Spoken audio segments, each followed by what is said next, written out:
Bonjour à tous et bienvenue à ce webinaire du 14 novembre 2023, organisé par le CINOFDES, le Syndicat national des organismes de formation. Le sujet porte aujourd'hui sur les enjeux et les opportunités du multimodal afin de dynamiser vos formations. Donc avant de laisser la parole à nos trois intervenantes, je voulais vous faire part de quelques règles d'usage du webinaire.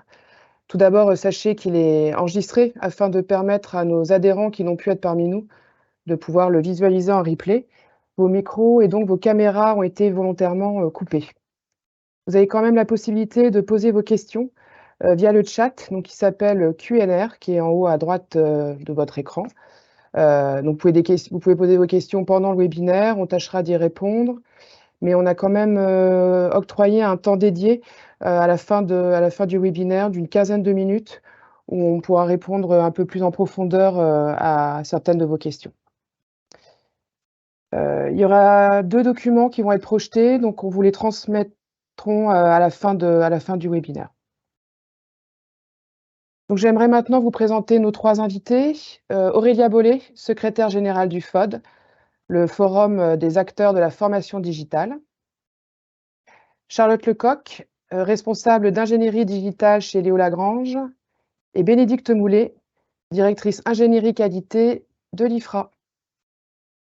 Aurélia, c'est toi qui vas commencer. Donc, toi qui portes au quotidien les enjeux de la formation digitale face à l'ensemble des acteurs de la formation professionnelle, pourrais-tu nous présenter dans les grandes lignes les ressources que vous mettez à disposition des organismes de formation? Et je pense notamment au dispositif Hybride Action et au baromètre que vous avez mis en place cette année et où tu aimerais profiter de ce webinaire, je crois, pour mobiliser nos adhérents pour y répondre. Aurélia, je te laisse la parole. Merci Hélène pour cette introduction et puis surtout, merci beaucoup Synodes d'avoir invité le FOD à venir parler un peu plus de ses travaux autour de l'hybridation de la formation, des travaux qui peuvent être effectivement utiles quand on entame ou on approfondit une démarche d'hybridation. Et je vous en ferai un rapide tour d'horizon et il faut savoir que vous pouvez télécharger l'ensemble de ces supports directement sur le site et c'est en libre accès pour la plupart des productions. Hélène, je veux bien que tu mettes peut-être le PowerPoint qui permettrait de soutenir un peu mon propos.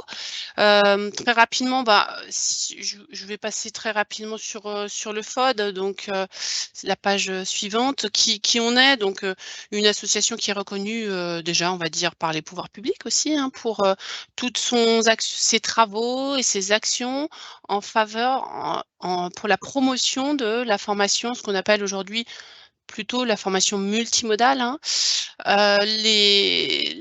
Les membres du FOD ne sont pas des ayatollahs du digital, loin de là, mais ils partagent la conviction qu'avec du digital, on peut faire des parcours aussi qui peuvent être très engageants, toucher des nouveaux publics et puis porter une nouvelle façon de se former et d'apprendre.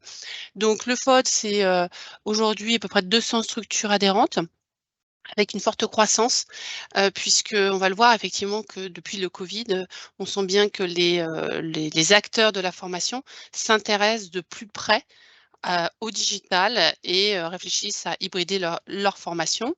Donc aujourd'hui, la particularité du FOD, c'est de ne pas être une fédération, mais vraiment une association qui regroupe des acteurs de l'écosystème. On trouve évidemment principalement beaucoup d'organismes de formation, mais qui peuvent être du public ou du privé, du supérieur ou des centres de formation pour adultes.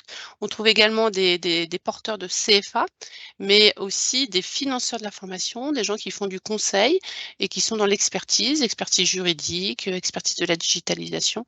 Vous voyez donc que c'est une association qui regroupe largement l'écosystème dans ses différentes composantes. Donc je veux bien qu'on passe à la diapositive suivante. Alors déjà, peut-être la question sur laquelle on avait réfléchi avec Hélène, en se disant, en repartant du début, pourquoi s'intéresser à l'hybridation de la formation? C'est quand même, je pense, important aussi de revenir là-dessus. Déjà, l'intérêt On voit bien que la digitalisation, elle est déjà là dans toutes nos activités. Nos activités quotidiennes, on utilise des applis, on utilise des plateformes numériques et on nous demande d'utiliser tous ces services-là, hein. Donc il y a aussi une demande forte, notamment des pouvoirs publics ou des entreprises de services, d'utiliser ces outils-là dans notre quotidien. Donc on baigne dans ces dispositifs digitaux et on voit plus particulièrement sur le marché de la formation, aussi des nouveaux acteurs qui arrivent, qui viennent proposer des offres un peu différentes, voire très différentes, sur le marché. Et donc il est nécessaire aussi, hein, de voir un peu mieux ce que font ces gens-là et de pouvoir aussi, hein, ne pas se laisser, on va dire, distancier sur un certain nombre de positionnements, par des nouveaux acteurs qui arrivent, en force avec, des nouvelles modalités, pédagogiques notamment. Et puis on sait aussi que pour certains apprenants, il y a une demande, pas pour tous, mais il y a une demande, d'utiliser, des nouveaux outils, de voir la formation autrement. Donc je voulais vous rappeler quand même 2-3 opportunités aussi du digital en formation. C'est déjà une accessibilité sur l'ensemble du territoire, hein, puisqu'on peut toucher des publics très éloignés géographiquement parlant. Ça peut être aussi pour des publics qui sont empêchés par rapport, je pense on pense souvent par exemple à des personnes, des femmes qui par exemple, ont encore des enfants en bas âge, qui ne peuvent pas, laisser, donc qui sont quand même un peu obligées de rester chez elles. Des contraintes de vie ou des contraintes qui font que la formation arrive directement via l'ordinateur chez elles, par exemple, dans les foyers. Donc, on peut aussi adapter en fonction des contraintes qu'on a, nos contraintes de vie, nos contraintes professionnelles ou personnelles et faire ces formations à notre rythme. Enfin, il y a une souplesse aussi des outils qui sont proposés, qui peuvent être, voilà, on peut travailler sur un PC, on peut aussi travailler, faire de la formation sur des mobiles, hein, sur des smartphones et puis, peut-être chez soi, effectivement, mais peut-être aussi ça peut être aussi sur des tiers-lieux. Il y a une vraie réflexion autour des tiers-lieux au niveau des par exemple, des politiques régionales, hein, de définir des tiers-lieux qui pourraient être aussi des tiers-lieux de compétences ou alors, effectivement, ça peut être aussi dans des organismes de formation, mais pourquoi pas avec une partie à distance, sur site, dans des organismes de formation.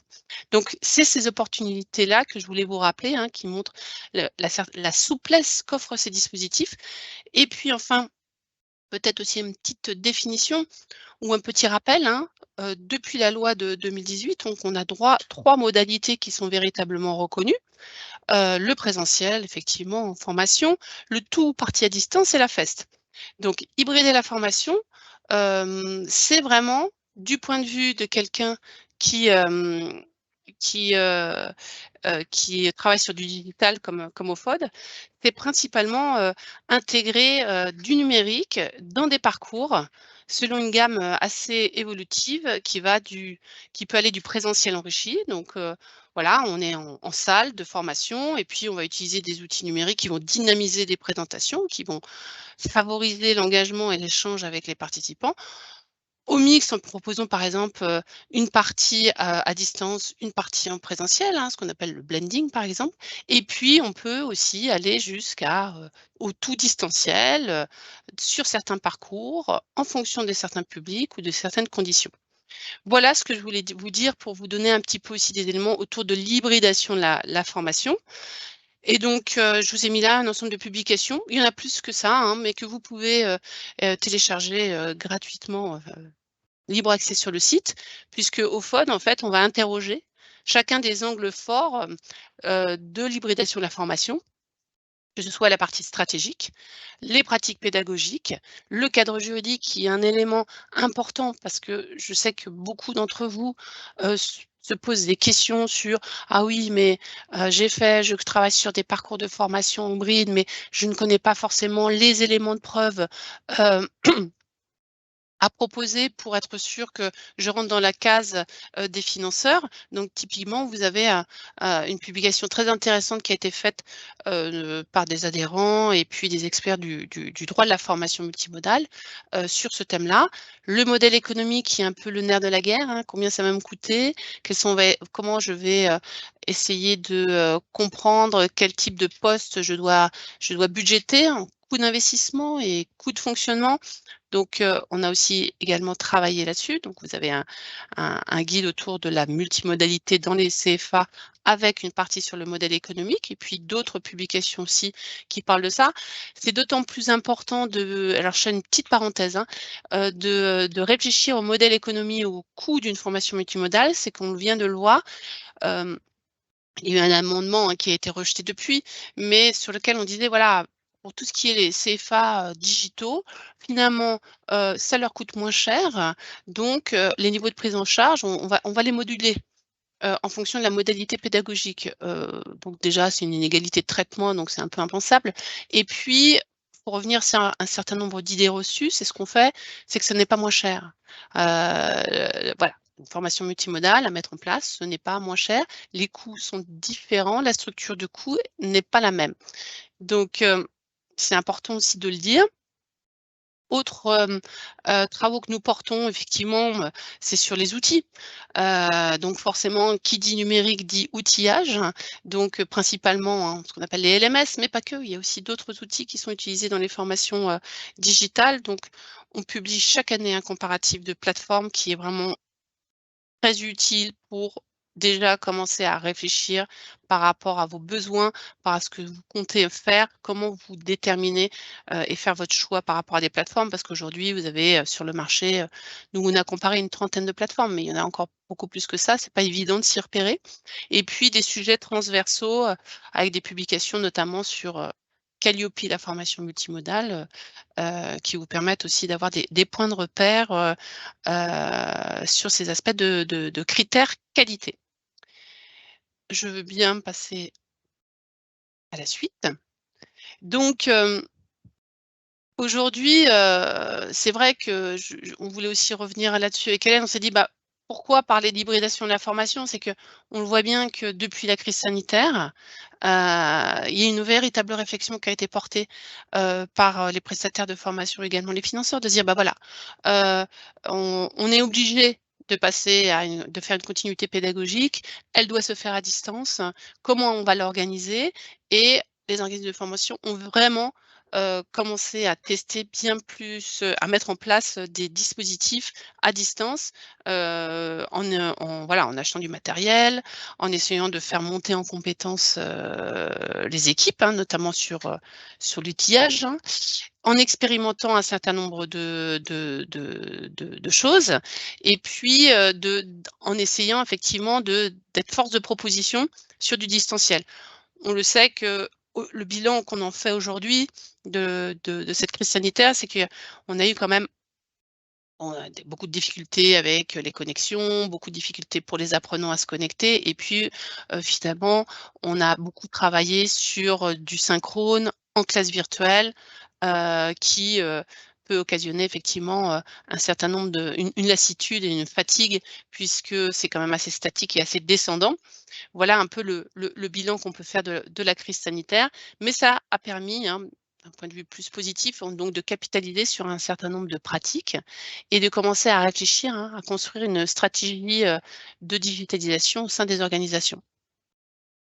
Comme on le sait, les projets de digitalisation entraînent toujours des changements profonds qu'on a tendance souvent à sous-estimer, puisque qui dit digitalisation, c'est pas simplement mettre des outils numériques à disposition de l'organisme de formation et des formateurs en disant: «Bah, voilà, on vous met à disposition du matériel, utilisez-le». C'est vraiment une réflexion beaucoup plus globale qui entraîne, bah, des changements de posture, hein, notamment pour les formateurs, mais aussi, des bascules en termes de compétences, d'organisation, de partage, d'échange et de règles au sein des organisations. Donc, ça bouscule beaucoup plus qu'on ne pourrait imaginer, au début quand on réfléchit un petit peu à se dire qu'on va hybrider ces formations. Et ce sont des changements qu'on appelle vraiment des changements quand même de rupture et qui nécessitent un accompagnement au changement, ce qui est souvent le parent pauvre, en fait, quand on lance des projets d'hybridation de la formation, c'est de réfléchir à comment on va accompagner le changement. Voilà. Donc ce changement, on a donné quelques exemples par quoi il aussi pouvait passer parce que c'est véritablement une réflexion. Je vous avais parlé des tiers-lieux tout à l'heure, effectivement, pour des apprenants, négocier par exemple des accès dans des tiers-lieux où ils n'ont pas obligé de venir jusqu'à l'organisme de formation, ça peut être intéressant. Ça peut être aussi intéressant de réaménager des salles pour pouvoir travailler différemment avec justement les outils numériques et puis de pouvoir peut-être reconfigurer les choses en les rendant plus ouvertes ou faire par exemple des moments de travail collectif sur des espaces annexes. Donc il y a une réflexion aussi sur les espaces. Et puis surtout, il y a le travail de réingénierie pédagogique qui est là extrêmement important. Si on passe à la suite, par rapport à ce constat et par rapport à l'impact dont je vous ai brièvement parlé, décrit dans les organisations quand on se lance dans une hybridation des formations, le FOD a souhaité en fait proposer un dispositif qui s'appelle le dispositif hybridation. Donc il a été conçu très collectivement avec vraiment l'ensemble des parties prenantes et le SYNODES était également présent pour construire ce dispositif et il a été soutenu également par le ministère du Travail et Uniformation. Il se veut en fait un cadre national, un cadre de référence de l'hybridation de la formation. Donc pourquoi? Pour vous donner un socle commun, pour essayer de définir les pratiques communes et les étapes nécessaires dans une démarche d'hybridation. Pour que tout le monde effectivement se retrouve sur un même vocabulaire et des pratiques similaires. Donc lors des concertations, on a vraiment réuni les financeurs, des branches, des organismes de formation, des CFA, des têtes de réseau, des prescripteurs. Voilà, on a vraiment essayé d'inviter largement l'ensemble des parties prenantes pour construire ce dispositif. Et donc vous voyez, c'est principalement une boîte à outils, donc on va revenir sur les outils, mais également, ce qui est assez intéressant, c'est que vous avez un guide de lecture qui vous explique un peu plus qu'est-ce qu'on entend par hybridation de la formation et puis un glossaire qui vous permet quand même de voir aussi l'ensemble des termes souvent jargonneux, techniques, qui permettent quand même de donner des définitions un peu plus précises, des témoignages d'organismes de formation qui mettent en place un certain nombre de projets et puis des replays de webinaires d'appropriation ou de kits de communication. Mais tout de suite, si on passe à la diapo suivante, la démarche d'hybridation, on l'a conçue collectivement en 6 étapes. Vous voyez, du diagnostic à l'évaluation. Et donc, on a essayé de réfléchir en tant qu'organisme de formation et aussi en tant que financeur, quelles étaient les questions à me poser à chacune de ces étapes-là pour pouvoir aller à l'étape suivante. Donc aujourd'hui, on va parler essentiellement de l'étape 1, qui est l'étape des diagnostics et de l'analyse, qui permet effectivement aux organismes de formation d'avoir un peu un état de l'art sur leur maturité digitale et leur capacité de transformation. Mais suite à ces résultats d'autodiag, vous avez un ensemble de préconisations et puis des outils qui vont permettre, qui sont un ensemble de matrices, de cadrer du coup vos besoins avec une description beaucoup fine des besoins en termes d'accompagnement, de nature de formation hybridée, de matériel, de logiciel qu'il faudrait mettre en avant. Voilà, c'est un peu votre cahier des charges. Et en étape 3, c'est effectivement le nerf de la guerre qui est bon, comment je peux peut-être trouver des financements qui m'aideront à porter ce projet-là. En étape 4, comment je dois sélectionner mon prestataire? Il y a beaucoup de prestataires qui se proposent de vous accompagner dans cette démarche de digitalisation, mais il faut savoir que c'est une démarche qui est quand même assez large, qui parle d'une définition d'une stratégie jusqu'à la mise en œuvre de dispositifs et de mise en place d'éléments de conduite de changement.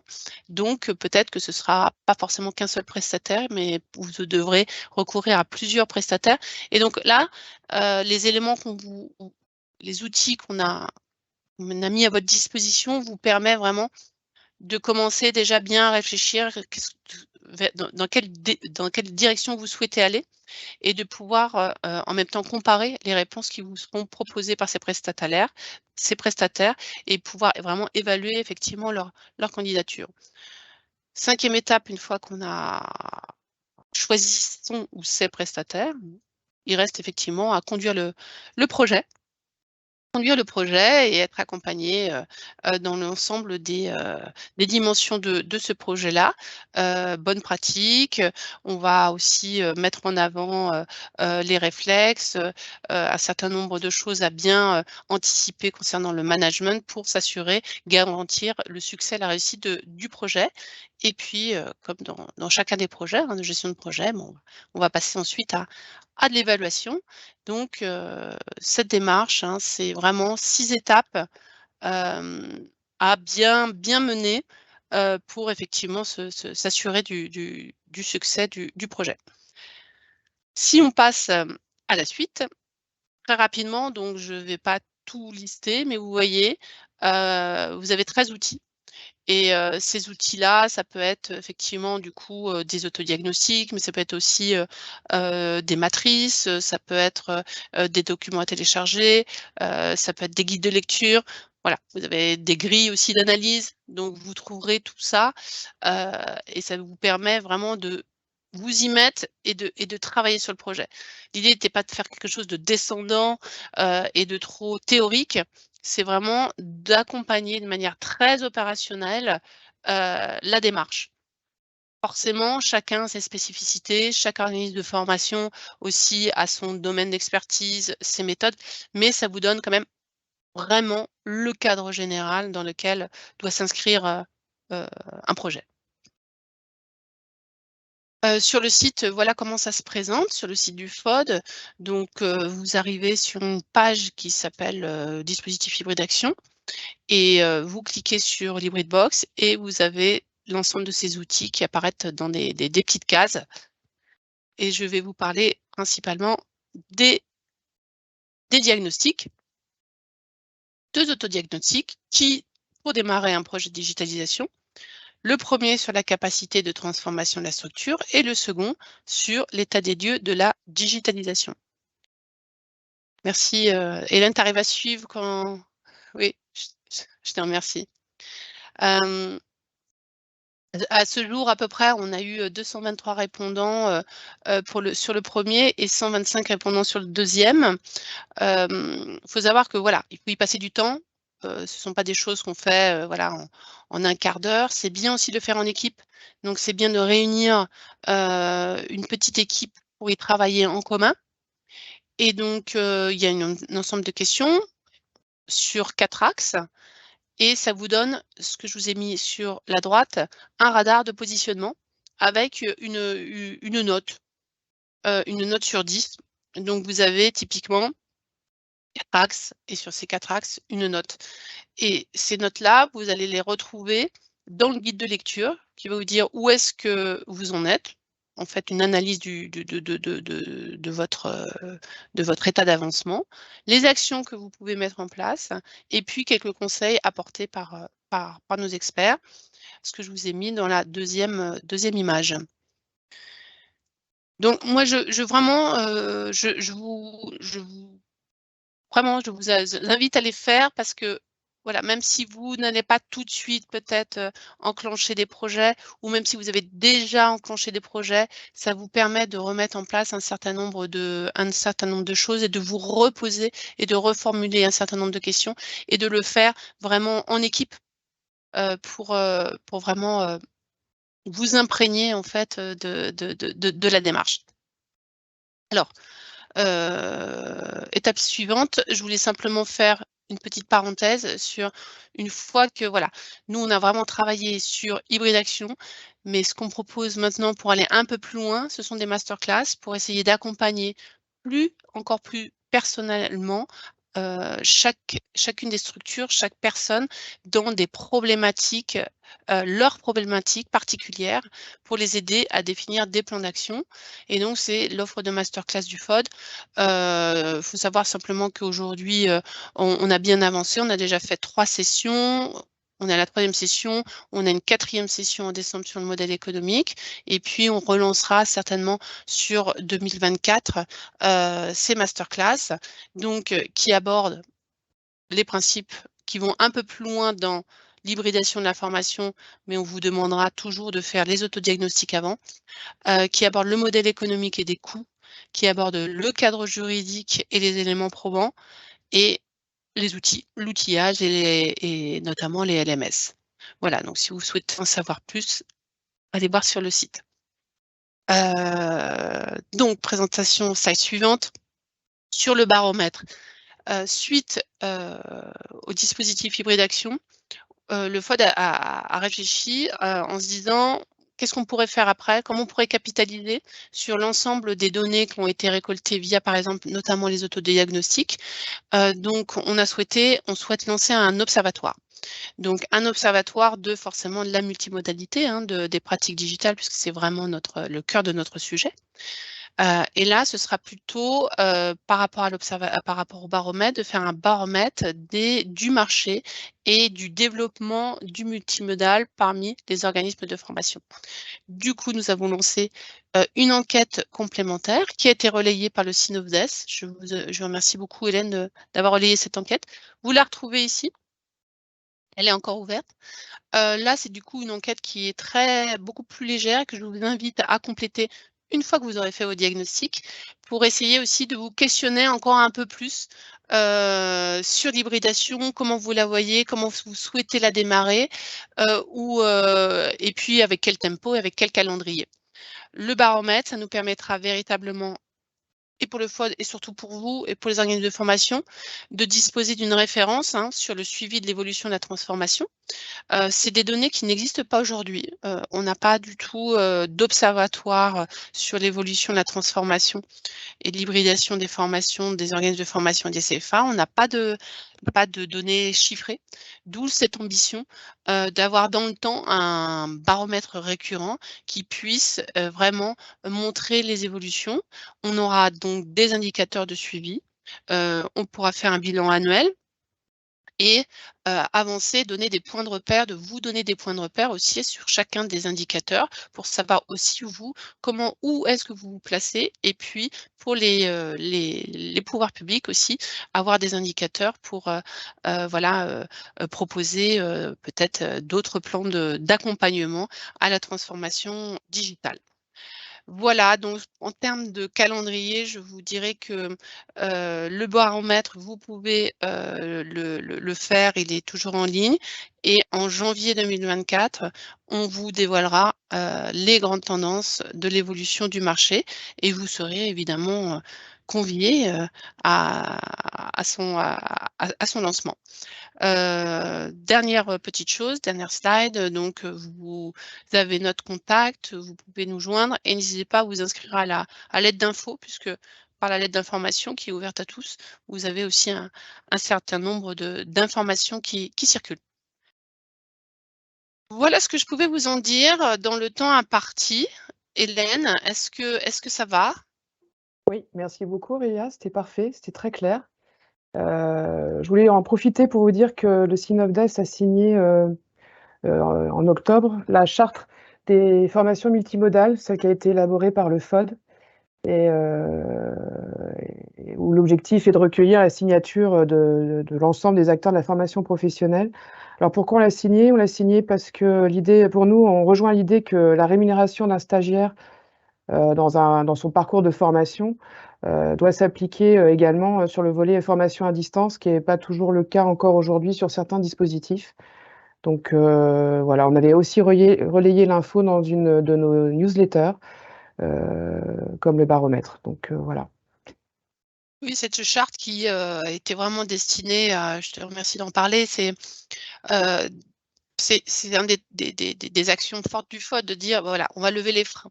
Et c'est vrai que par rapport à un certain nombre de financeurs, on a des problèmes sur la rémunération des stagiaires quand on se trouve en formation digitale, en asynchrone, donc par exemple chez soi. Et ça ne passait pas sur certains financeurs de transition pro, où il y avait des difficultés également avec Pôle emploi. Donc on a vraiment travaillé collectivement là-dessus pour proposer cette charte qui n'a rien d'obligatoire, mais qui donne quand même un cadre, des bonnes pratiques et qui donne aussi des recommandations qui peuvent être utiles à tout le monde et qui a été d'ailleurs signé, hein, Hélène, par, un certain nombre d'OPCO, qui a été signé par Pôle emploi, faut le savoir, qui a été signé aussi par, Transition Pro Grand Est et Certif Pro va également, soutient cette charte-là. Donc, voilà, c'est ce travail effectivement de mise à plat et de lever des freins, sur le digital. Merci Aurélia. Bénédicte et Charlotte, merci d'être avec nous. Donc, vous allez nous apporter votre témoignage sur, l'intérêt, du multimodal et également des opportunités que vous avez saisies en tant qu'organisme de formation. Donc je vous laisse la main.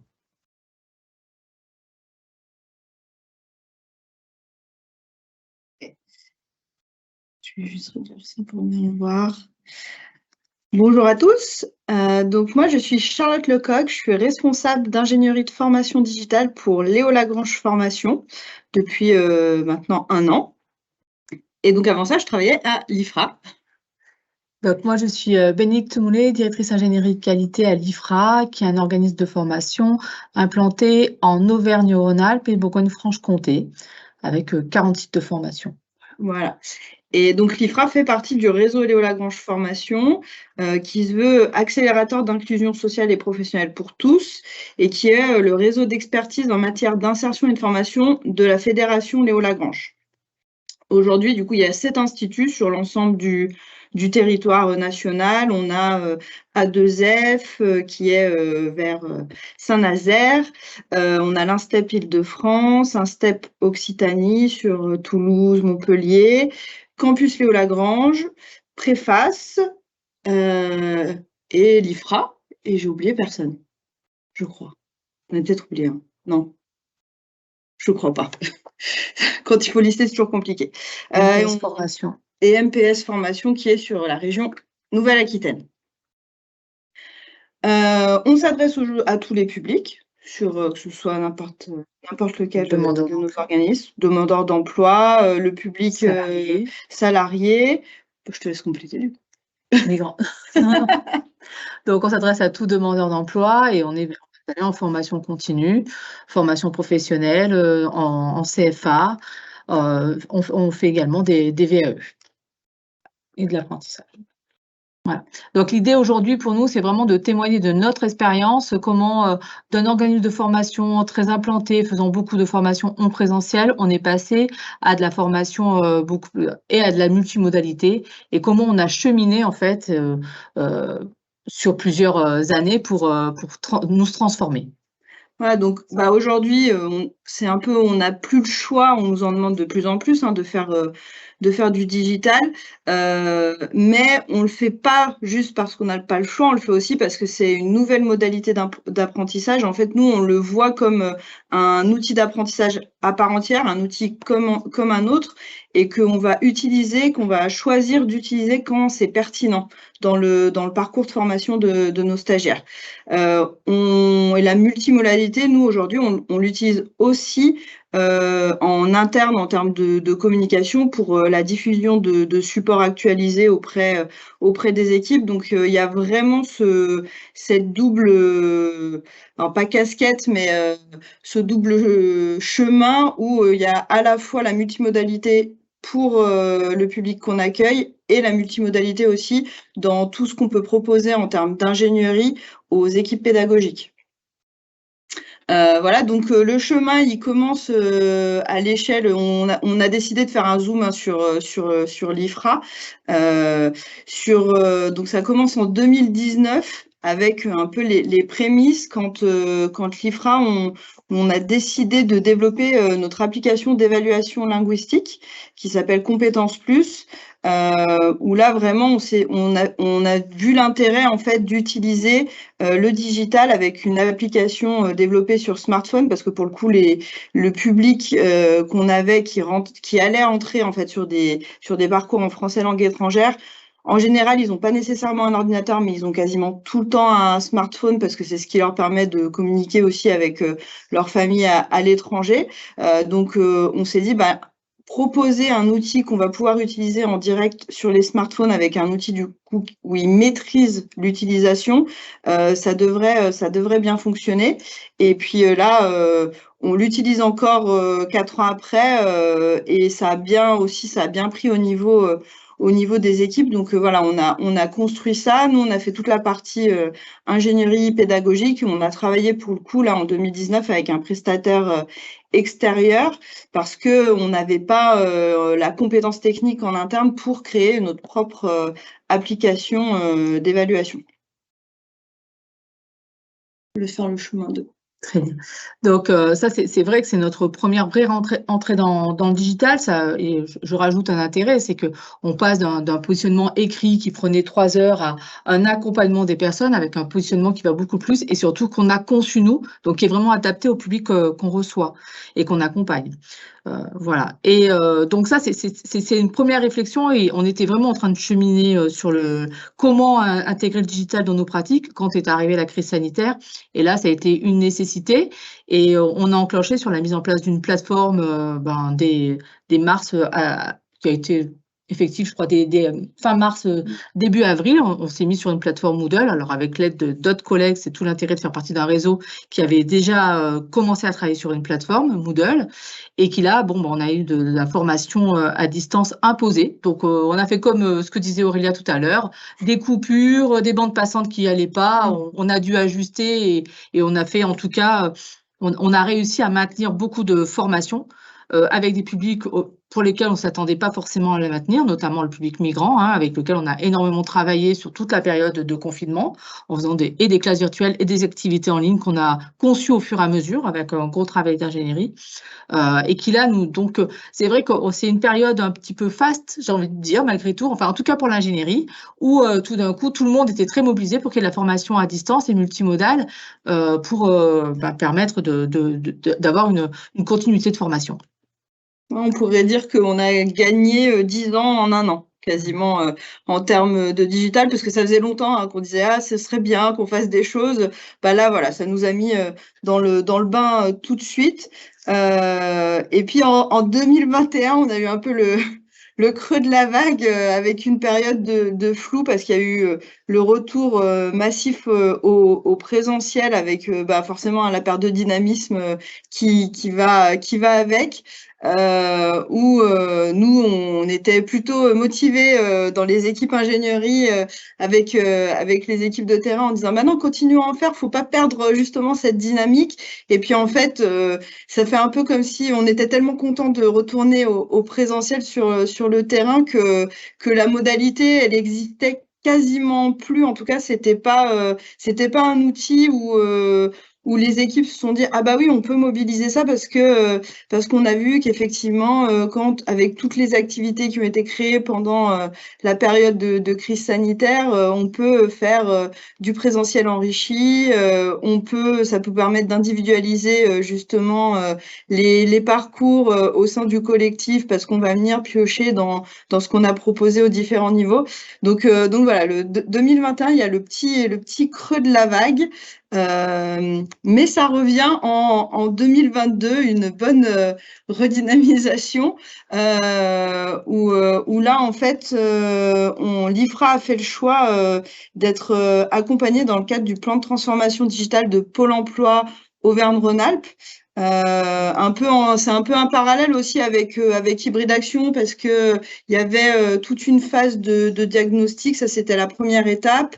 La deuxième étape consistait à élaborer un plan d'action et puis après en troisième étape c'était commencer, en tout cas dans le cadre de cet accompagnement, on avait des ateliers pour commencer à enclencher des actions à mettre en place. Sans oublier l'accompagnement au changement parce que pour le coup nous dès le début ça faisait vraiment partie de nos préoccupations de se dire si on veut que ça fonctionne il faut vraiment pas oublier ce pan-là et pour le coup il y a une espèce aussi, c'est un peu le temps de l'évidence aussi qui arrive avec des demandes aussi qui arrivent depuis le terrain. On voit qu'il y a un peu une reprise en fait de l'intérêt pour la multimodalité, pour le digital, que ce soit utiliser des outils comme Kahoot ou comme Padlet pour venir mettre un peu d'interactivité dans le présentiel, ou alors voilà des formateurs qui demandent d'avoir des espaces de cours sur Moodle pour pouvoir utiliser la plateforme en présentiel enrichi. Donc voilà, 2022, c'est vraiment l'évidence qui arrive à arriver. C'est aussi qui arrive à arriver, qui arrive tout court.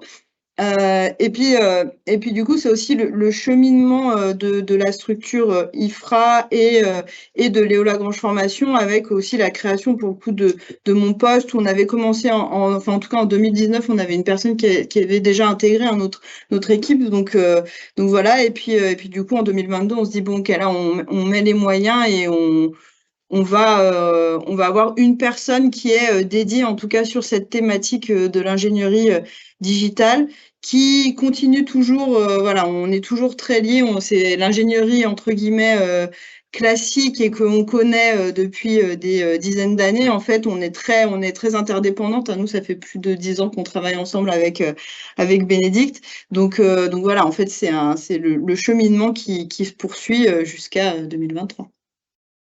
Tout à fait. Et pour dire aujourd'hui, c'est en fait tout à l'heure, il y a une phrase que j'ai retenue d'Aurélia qui est de dire il faut pas se laisser distancer.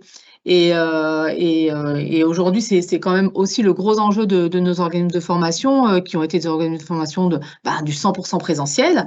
Aujourd'hui, il y a une manne d'organismes qui arrivent et puis on a des demandes spécifiques parce que nous, on a une ingénierie pédagogique très développée et réfléchie sur le public qu'on accompagne, le public adulte en voie d'insertion, etc. Et donc, aujourd'hui, il faut que nous soyons en capacité de répondre à des demandes spécifiques qui viennent d'entreprises, qui viennent de financeurs différents et en capacité d'avoir une réponse multiple et surtout adaptée en fonction du contexte de formation et du public à accompagner. Et c'est ce qui nous permet d'être plutôt dans une dynamique puisque actuellement, on a travaillé, on a développé de la réalité virtuelle. Donc, voilà, des modules en réalité virtuelle, vraiment des modules de mise en situation et de découverte des métiers, vraiment sur notre secteur. On a travaillé sur de la préparation CLEA pour des salariés du Club Med avec une vraie contextualisation et des gens qui sont disponibles. On le sait, quand on est à la fois saisonnier et quand on travaille en journée, la multimodalité permet de se former à tout moment et à ces salariés d'avoir un temps dédié par leur manager pour se former sur des moments qui conviennent à l'entreprise. On fait aussi aujourd'hui des préparations TEF, donc des certifications linguistiques, qui se font également à distance pour des personnes qui sont un petit peu sur des espaces éloignés, des sites éloignés, et qui permettent en un jour de se préparer à un examen qui pour eux est important dans leur parcours d'insertion. C'est la suite? Oui, Charlotte, merci. Attends, je suis allée trop vite, ça a double-cliqué. Voilà. Ce dont on voulait vous partager avec vous aussi, c'est un petit peu, alors c'est une plus-value certaine, ça on insiste parce que c'est pour nous une évidence et c'est vraiment un levier sur la transformation de l'appareil de formation, la modernisation, mais il y a à la fois, on a identifié des points d'attention et des opportunités fortes. Ouais. Dans les premiers points d'attention, on a en tout cas aujourd'hui un des points un peu d'accroche qu'on a, c'est au niveau des modalités de financement qui sont pas toujours adaptées parce que on va avoir parfois des financeurs qui nous disent ah ok on vous demande du distanciel mais par contre on veut que ce soit absolument du synchrone avec les personnes qui sont devant leur caméra. On veut vous entre guillemets que vous vérifiez que les gens sont bien connectés en classe virtuelle. Donc pour le coup, tout l'avantage de du distanciel pour le coup, qui est de pouvoir se former où on veut quand on veut, on l'a pas vraiment. Donc voilà, on se rend compte qu'on est dans une période aussi de tâtonnement et notamment la charte là que le FOD a sorti et qui a été signée. C'est un premier, je pense que c'est vraiment un premier pas vers arriver à trouver en fait un consensus qui soit accepté de tous et qu'on puisse voilà mettre en place et qu'il y ait une vraie une modalité voilà sur la modalité de financement, qu'on se dise bah ok, on accepte ça parce que voilà, on va nous demander des fois des temps de connexion alors que ça fait pas partie des obligations. Enfin donc voilà, on sent que c'est une période de tâtonnement, donc c'est un temps de calage. Les points d'attention, bah, c'est aussi un investissement conséquent, que ce soit un investissement financier pour avoir voilà pour les outils, ou un investissement en termes de temps. Voilà, il y a le côté stratégique, l'ingénierie qu'on va développer, la communication qu'il faut mettre en place auprès des équipes, que ce soit interne ou aussi la communication en externe. Donc voilà, on espère des investissements payants. Et je voudrais rajouter sur l'investissement, c'est un investissement et un engagement conséquent. C'est un choix stratégique. Aujourd'hui, nous, on parlait de l'accompagnement qu'on a avec Pôle emploi. Ça s'arrête, une fois que l'accompagnement s'arrête, ça ne s'arrête pas. Le plan d'action est continu. On a, nous, des comités de pilotage au niveau de la direction tous les 15 jours. On fait le point. On a un tas d'actions qu'on met en place, en continu. C'est vraiment quelque chose qui doit il y a un vrai engagement et un vrai choix. Tout à l'heure, Aurélia parlait des coûts différents ou j'ai plus exactement, mais c'est vraiment important de se dire que voilà, c'est pas les mêmes coûts. L'ingénierie, c'est pas la même. Elle repose pas sur les mêmes coûts, mais c'est des coûts différents, mais il y a toujours un coût, quoi. Voilà, et là, c'est un engagement et c'est une vraie implication. C'est très, très important. Ouais, il y a le fait aussi qu'il y a beaucoup de nouveaux entrants du fait du digital, parce qu'il y a des structures qui existaient déjà pour mettre en place du digital et du coup qui viennent rentrer un peu sur nos marchés. Donc la concurrence qui était déjà, on est déjà dans un environnement ultra concurrent, bah là ça allait encore plus. Et puis Aurélia qui l'a dit tout à l'heure, une très voire trop grande diversité d'outils. Donc des fois dans la lisibilité qu'on peut en avoir, en fait il y a tellement de choses à disposition. C'est un peu comme quand on va au Learning Technologies Dell à Paris et qu'on a l'impression que c'est un peu le Disneyland du digital learning où on a X plateformes de formation, on utilise l'intelligence artificielle. Enfin il y en a de partout, on sait plus où regarder. Donc des fois c'est un peu dur d'arriver à s'y retrouver. Et en fait des fois il faut juste se dire que il faut faire un choix. Et puis changer son choix si finalement on n'en est pas content. Mais voilà, il y a la lisibilité des fois, c'est un peu compliqué. Dans les autres points d'attention, il y a la fracture numérique qui peut du coup être frein un peu à l'inclusion de nos stagiaires. Donc il y a un vrai aussi accompagnement à faire dans la prise en main de l'outil numérique, s'assurer que les personnes aient bien le matériel, une bonne connexion. Des fois, on a parfois même des gens qui sont positionnés même par ça peut être des fois par leur conseiller Pôle emploi. Et puis là, on dit oh, non, mais la personne, elle n'est pas équipée, donc elle va juste être dans la difficulté au moment où elle va commencer son parcours. Donc il faut faire une étape autre, ou alors par exemple ce qui a été mis en place à l'échelle de l'IFRA. Nous, on fait systématiquement une session en présentiel pour présenter la plateforme et que les apprenants, on les guide sur la plateforme. Et parfois, pour certains ceux qui ne sont pas équipés, on les fait venir en centre de formation pour suivre la formation à distance. Donc voilà, c'est aussi trouver des petites choses pour s'adapter aux contraintes qu'on pourrait avoir. L'autre point d'attention, le digital learning perçu comme un pis-aller, c'est vraiment, j'ai insisté, c'est une discussion qu'on a eue avec Charlotte. On parlait une fois la crise sanitaire passée, le retour au présentiel. En fait, c'est un peu, on va faire du numérique ou de la distance si quelqu'un est absent, enfin par défaut. Et en fait, non, ça vient enrichir les modalités de formation. C'est censé être pour venir enrichir et proposer une diversité de modalités de formation, une diversité de possibilités possibilité de se former, etc. Et c'est pas quelque chose qu'on va mettre par défaut. Ça, c'était aussi un échange qu'on a avec les financeurs. Ah ben maintenant, faites plus de la distance parce que de toute façon, on peut tous revenir au présentiel. Oui, mais en fait, les deux peuvent s'articuler ensemble et c'est important de pouvoir en discuter comme ça et concevoir la formation en articulant la multimodalité, les différentes possibilités. Voilà, donc ça va avec la difficulté à faire bouger les lignes, que ce soit voilà, en interne des fois auprès des équipes qui, pour certains, ne voient absolument pas l'intérêt d'utiliser les outils digitaux. Ou en externe, voilà, travailler un peu, faire de la pédagogie auprès des apprenants qui des fois peuvent avoir un peu c'est plutôt des craintes que d'être réfractaires, ou voilà, les financeurs qui peuvent dire bah voilà, maintenant que vous pouvez refaire du présentiel, on arrête tout le distanciel. Donc il y a vraiment tout un travail pédago à faire autour de tout ça pour arriver à faire évoluer toute notre façon aussi de travailler et de mettre en place les formations. Mais il y a surtout plein d'opportunités sur la multimodalité.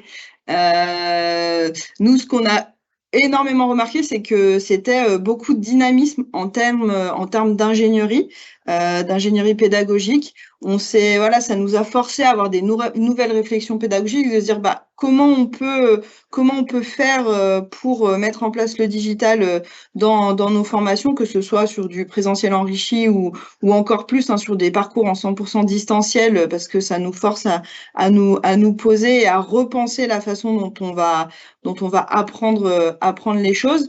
Mais c'est surtout, pour le coup, c'est aussi une capacité à se démarquer, parce qu'aujourd'hui, on en parlait encore hier avec ChatGPT et le fait qu'on puisse lui demander si tu peux me créer un outil, s'il te plaît, soit pour évaluer telle thématique, etc. Aujourd'hui, pour le coup, toute la plus-value de nous, équipe d'ingénierie, de formation et d'ingénierie pédagogique, on peut la mettre justement ici en se disant on va se servir de l'outil numérique pour nous aider un peu, mais par contre, on va aller mettre le paquet pour mettre en valeur justement toutes ces ingénieries qu'on peut développer avec le digital, et ça apporte forcément de nouvelles possibilités de développement, l'opportunité de répondre à des nouvelles offres, par exemple auprès du public salarié, parce que pour le coup, le digital, c'est une modalité qui s'adapte totalement à ce type de public. Pouvoir répondre aussi à des demandes, aux demandes spécifiques. Plus on le met en place, en fait, plus aussi c'est facile pour nous de le proposer. Donc voilà, ça devient vraiment une évidence à chaque fois, même dans les réponses aux appels d'offres. On se dit systématiquement oui, cet outil digital qu'on a mis en place là et qui est pertinent, on peut le proposer sur ce parcours-là. Je le suis là. Et puis, du coup, c'est aussi un moyen, nous, ce qui nous paraît important, c'est aussi permettre aujourd'hui la montée en compétences à la fois des apprenants et des équipes, c'est-à-dire utiliser l'outil numérique. C'est aussi aujourd'hui, il n'y a pas un métier dans lequel, il y a très peu de métiers dans lesquels on ne fait pas appel au numérique, et il nous semble nécessaire qu'on puisse permettre aux personnes qu'on accompagne et qu'on forme de tout de suite les prendre en main et de ne pas arriver chez un employeur en méconnaissant le b.a.-ba du numérique. Et puis surtout parce que tout à l'heure on parlait qu'ils ont beaucoup de smartphones, etc. Mais c'est vrai que quand on utilise uniquement WhatsApp pour communiquer, il y a plein de fonctionnalités qu'on méconnaît et qui vont être importantes. Et puis ne serait-ce que aussi pour transmettre un message, pouvoir utiliser différentes fonctionnalités sans faire d'erreur. On sait qu'aujourd'hui les gens utilisent beaucoup d'outils de traduction, etc. Mais savoir les utiliser à bon escient, c'est très important. Et quand on les pratique en formation, ça permet ensuite d'être en capacité de les utiliser dans les métiers, dans les emplois que l'on a. Et puis, c'est aussi un fort dynamisme pour la montée en compétences des équipes. Alors, des fois un peu poussif, parce que c'est obligé de temps en temps à utiliser tel ou tel outil ou de prendre telle modalité, mais on se rend compte aussi que ça permet de se questionner chacun sur sa posture, qu'on soit formateur, à quelque poste qu'on soit coordinateur, manager, de réfléchir à sa posture et à comment évolue la formation et à l'intégrer Et voilà, et c'est important aussi de se questionner sur ses besoins de formation, quitte à passer par un plan de développement des compétences pour faire monter en compétences les uns et les autres. Le temps passe vite, Voilà. finalement. Passe à la fin.